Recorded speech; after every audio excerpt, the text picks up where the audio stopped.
हाम्रो खाना पनि एउटा बजारमा चाहिँ एउटा लेभलको बनाएर चाहिँ कसरी हामी चाहिँ रेस्टुरेन्टको मेनुमा राख्न सक्छौँ भन्ने हाम्रो मूल नाराका साथ हामी अगाडि बढिरहेका नै छौँ।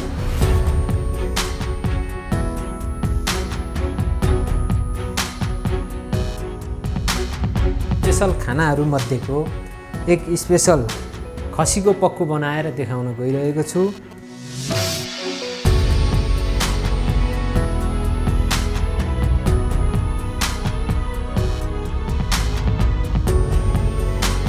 हाम्रो चाहिँ अलिकति फरक धारकै छ क्या।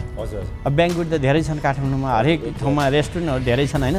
त्योभन्दा पनि भिन्न हाम्रो नाम अनुसारको होस् भनेर खाँडादेवी फुडल्यान्डमा जहाँ कि अर्ग्यानिक चिजहरू चाहिँ गाउँबाटै उत्पादन भएको चिज जस्तै फापरको हाम्रो गाउँबाटै आउँछ होइन। कोदोको पिठोहरू उतैबाट आउने, अब बोका खसी भए कालिज भए होइन, विभिन्न चिजहरू चाहिँ हामीले गाउँबाटै ल्याएर एकचोटि टेस्ट गरौँ भन्ने हिसाबले